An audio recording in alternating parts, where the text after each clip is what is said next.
The country of Iceland, okay, they just came out with a new law as of January 1st, 2018, that it is illegal to pay a woman less than a man for the same job.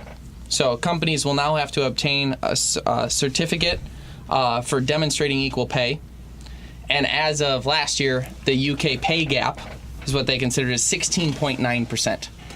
So I'm sorry, Jeff. I'm just gonna go in on it. I'm very. I know we're not curious supposed to. how deep this is gonna go, because we could sit and talk about this forever, but Okay.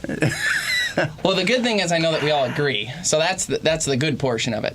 But here's the thing. First and foremost, for logical reasons, not because we're all men. Yeah. To be clear, just because we're white men does not mean we agree because of that. So I'd like to. We do like women.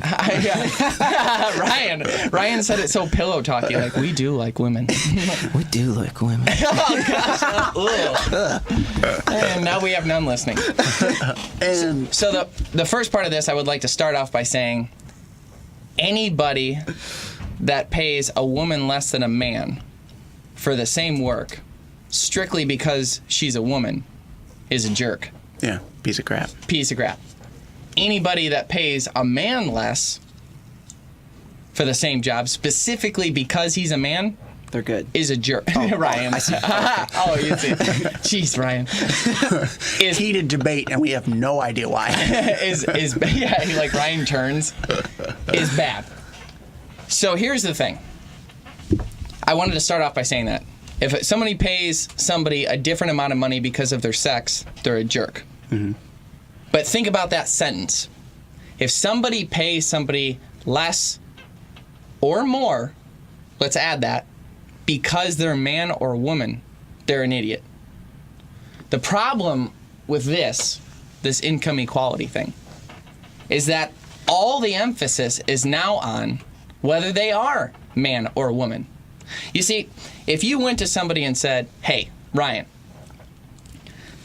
you have 22 years experience, so you started when you were like -1 years old.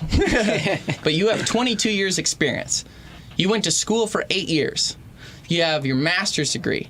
You have all these extra certifications. And you've been on the job for 22 minus 8 is 14. Mm-hmm. So you've been on the job for 14 years. Somebody else has come in with the same degree, but only 1 year experience. That's a female. You guys are doing the exact same job. You have to be paid the same, because she's a woman and you're a man. Now you have all these better certificates and you have so much more experience and stuff, but it's the same job. Sorry. I mean, I can't imagine a situation where, let's say we hired, let's look at it from our business. Or no, let's just switch it around. There's a female now, has 30 years experience. Okay, she's at the top of her wherever she's at her employment. Let's say she works at New Radio Media. She's at the top of her employment. She's been doing it for 30 years. Okay, 30 years she's there. Someone new comes in who doesn't have any experience with this company, but they have experience in another radio station, but things are done very differently here. But coming in with no experience, they expect to be paid the same amount because he's a man and she's a woman, and they're supposed to be paid exactly the same regardless of certificates for the same position. Right. Yeah, no matter how you look at it, it's not right. The real problem with it is the focus on how somebody should be paid should be on the value of their work, their background, their experience level, their competence, how nice they are at work, how pleasant they are. Because I'll tell you what, Ryan's so pleasant. I would have fired him 2 years ago, but he's so nice that I can't. No, I'm just kidding. But how nice someone is should matter. Yeah. How hard somebody works. If they're the first one there and the last one to leave, that's going to change how they're paid. Right. Mm-hmm. This law, the intent was good, but it was not thought out. Yeah. Because if you are forcing an employer to pay strictly based on gender, you're doing exactly, you're being counterproductive to what your actual goal was. Because now your whole focus is on gender as opposed to what it is. Now the pay gap was at 16.9%. Go ahead, Ryan. It takes away, like, in a business, even if you're in the same business on the same team, it's kind of like a dog-eat-dog world where you're all fighting to get to the who can get the promotion, who can do this, who can do that. And when you do that, when you make it all equal across the board, why would I work harder than the next person? We're all going to get paid the same. Yeah. No matter what gender you are, it's like, it doesn't matter. We're all going to get paid. I'm getting paid the same. Yeah. I have no reason to work harder. And it's not good for efficiency either. Because if you've got, say you, like, we'll talk engineers. Ryan and I were talking about this before you came in. Say you've got engineers, and now instead of just taking the best engineers you can find, you have to take 50-50 men and women. Well, in engineering, just because men like engineering more, I'm not going to say better at it, but they're more inclined to it, just because that's historically been the case. Then you've got 90% male engineers and 10% female engineers. If you have to do 50-50, assuming that within each gender you've got good engineers, you've got bad engineers, you've got a whole spectrum. If you have to take 50% from this 90 and 50% from this 10, you're lowering the efficiency of the workforce, because pulling 50% out of that 10, you're going to get more people that are bad at engineering. Garbage. Just because of numbers, not because of their gender, not because of anything else like that. Strictly math-based, you're now crippling your workforce because that's a limit. But that you're setting on that's yourself. jumping ahead in a point, though, because the pay gap is 16.9%. So if you were to ask what the explanation is, why is there a pay gap, right? Why are women being paid less? Well, let's talk about that. The thing is, the reason why there's a pay gap is not specifically because it's man versus woman. It's because of the jobs that are chosen. Like Jeff said, engineers are historically men. You're not seeing, so like if you called a plumber, Ryan, what is the likelihood that it would be a female that would show up at your house to be your plumber? Exactly. Yeah. An electrician. Okay, now, They tend to be higher. I know quite a few electrician women, actually. okay, but it's still going to be lopsided like crazy. Yeah.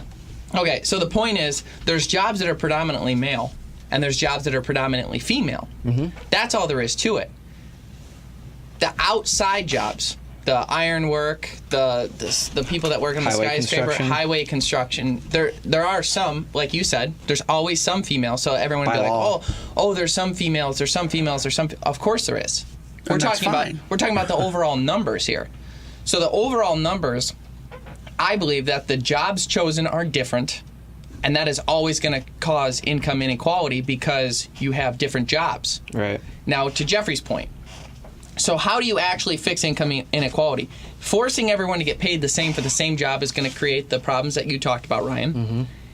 It's also not going to work. It's not going to fix the pay gap, because the only way to fix the pay gap is if 50% of the women, which there's technically more women than men, so the percentages are going to be really messed up. And I think in Iceland, it's like 51-49. It's not huge. But I think in Iceland it's substantially wrong. I think you're wrong. I think you're wrong. In Iceland, I think you're wrong overall, and I think you're wrong in Iceland, like double wrong. I think Iceland, there's something where there's like a weird amount of women compared to men, I believe. I could be wrong. Ryan, will you look that up? Yeah. Jamie, will you look that up?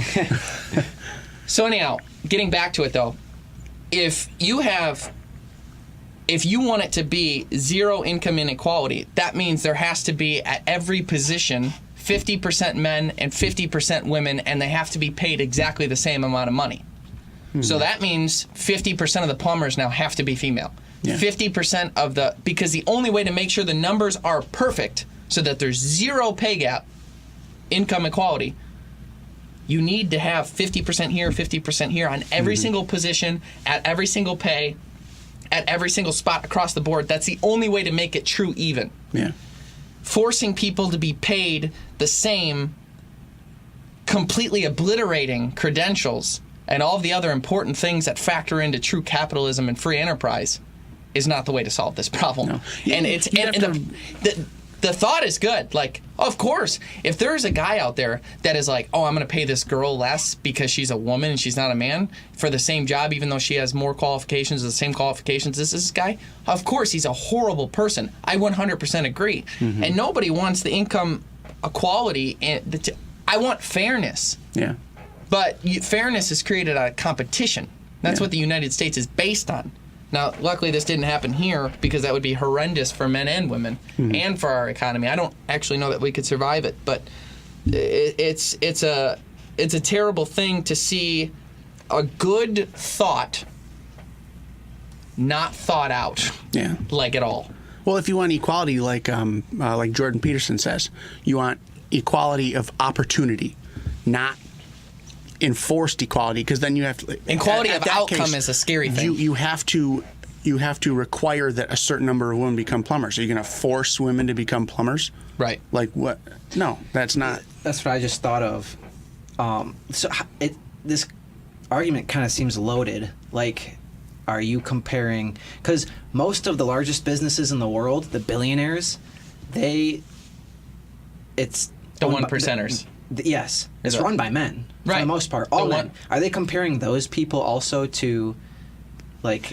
I would assume it's the whole a woman server at Bob Evans. Well, the goal of this one, see, that's the income equality in general is measured by what you're just saying.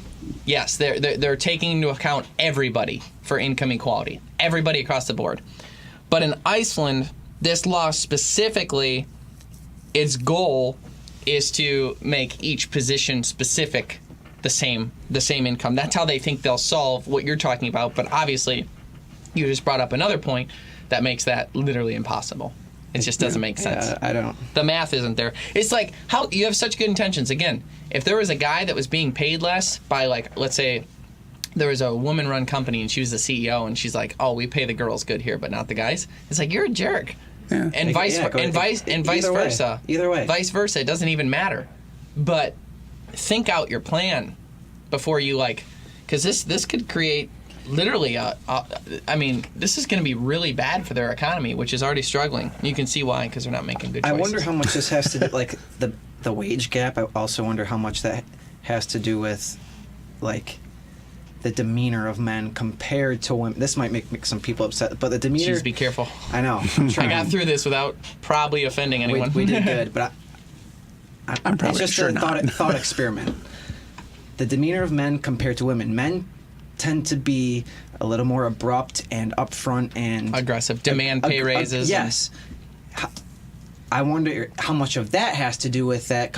Like, a woman working in an office is like, she doesn't want to confront her boss if she maybe is intimidated by him or her, and they just Maybe the culture, they just deal with it. or maybe the culture of the company would hinder her from feeling like she could do that.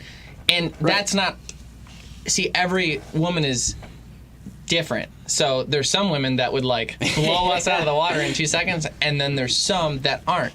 Now, statistically, if you look at the whole realm of all of the emotions, girls tend to be more passive and less aggressive and less aggressive.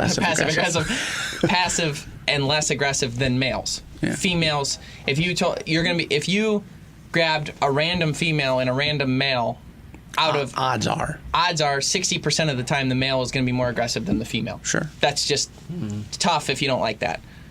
So that that statistic would play into all of this as well. But the point is, this isn't going to solve it. And I believe, was it Switzerland that was going to do it as well?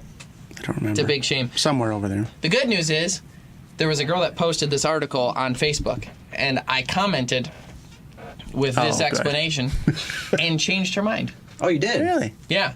So God That's bless her, awesome. because that never happens. So she. I got sucked in while turkey hunting, and I was like, oh. That's good. See, and I think more people should be like that. If you're going to post something and you think you have an opinion on it, if someone says something that counters that, read it with an open mind. Yeah. Because you might learn something, and your eyes might be open. Especially Either when direction. statistics are brought in. Yes. Statistics and numbers, it's like, if they're real, and these are, like, not only are they statistics, they're kind of common sense. So when those are brought in, you can be like, okay, obviously, and I started off like, I don't think anybody should be paid more or less based on their gender. Let's start with that. But how do you actually fix this gap that you're putting? And how big is the gap a problem? Because at 16.9%, is that because 16% of the higher paying jobs, the plumbers, the electricians, the skilled trades, the engineers, well, that's what men want to do, so they just end up making more because that's the position they want, as opposed to, I don't even want to pick a girl position because that would be Sexist. like, yeah. Like, my first thought was a nurse, but one of our best friends, Scott, is a nurse. But statistically, I believe there's more females than males. Yeah. And that's just... And the problem with that, too, is you look at a lot of the jobs that men do, and a lot of them are more dangerous. They're more, I guess just dangerous. You know, that you should get paid more if your life is at stake while you're doing your job versus if you're a waitress. I wonder how much of this Regardless ties of into your gender. The I was just about to bring that up. The military, because If you're I fighting- know there's females in the military. Oh, yeah. 100%. If you're fighting, which actually just a couple years ago, women were allowed to be put on the front lines. Okay. So I think it was 2014. Okay. It became legal, I guess, Yeah. to put women on the front lines. And I But mean, how much does the military for Iceland, for the United States, for the pay gaps? Well, there's how not much- going to be pay gaps as far as that goes, because depending on your ranking is But it- how much you get paid. But it would affect the overall pay gap percentage, because most of the men are in the military. I don't compared think to there's female. Right, but I don't think that's if you specifically look at. Right, but that would be a big injection to this percentage. You have to take it into account, because it's every job overall, and here's all the females and all the males, and there's a 16% pay gap. Well, on the male side is going to be a big section of it is going to be military pay. So that's what I'm saying. You just have to take it into consideration. Yeah, but I mean, where those men are working, they're probably not in the military making as much as a woman who's working back in the States as a server. So the swing might even be bigger without it. But I am saying it's part of the statistics. Right, yeah. It's interesting. Yeah,